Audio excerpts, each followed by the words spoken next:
जालन्यामध्ये जाऊयात। आमचे प्रतिनिधी रमेश चंडके यांच्याकडे। रमेश, उद्धव ठाकरेंची या ठिकाणी सभा होणार होती, मात्र उद्धव ठाकरे अद्यापही छत्रपती संभाजीनगरमध्येच आहेत।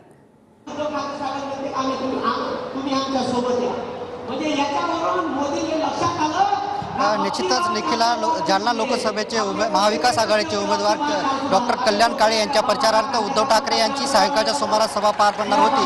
मात्र छत्रपती संभाजीनगर दुपारनंतर जे आहे ते धुवाधार पाऊस झाला आणि त्या पावसामुळे कुठेतरी उद्धव ठाकरे यांचा जालना दौरा रद्द झाला आणि उद्धव ठाकरे जे आहे ते या सभेला पोहोचणार नसल्याची चर्चा आहे। मात्र काही जणांकडून सांगण्यात येतं की उद्धव ठाकरेंची या ठिकाणी सभा होणार आहे आणि उद्धव ठाकरे या ठिकाणी पोहोचतील। मात्र अद्यापही आता त्यांच्या सभेची वेळ संपून गेली। या ठिकाणी उद्धव ठाकरे अजूनही आलेले नाहीत। मग उद्धव ठाकरे येतात की न येतात ह्या कार्यकर्त्यांनाही याची उत्सुकता लागलेली आहे। या ठिकाणी दुपारपासूनच जालना लोकसभेच्या गावागावातून लोकांनी जे आहे ते गर्दी करायला सुरुवात केलेली आहे आणि या ठिकाणी आता प्रचंड जी गर्दी आहे ती झालेली आहे। महाविकास आघाडीच्या अनेक नेत्यांची स्टेजवरती भाषणं सुरू आहेत। आता उद्धव ठाकरे येतात की न येतात हेही बघणं तेवढंच महत्त्वाचं आहे। निखिला, नक्कीच उद्धव ठाकरे यांची जालन्यामधली सभा या ठिकाणी सुरू आहे, मात्र उद्धव ठाकरे अद्याप इथे पोहोचले नाहीत। खराब हवामानामुळे त्याचा फटका त्यांच्या विमानाला बसलेला आहे, तर दुसऱ्या ठिकाणी संभाजीनगरच्या सभेवर देखील पावसाचं सावट आहे।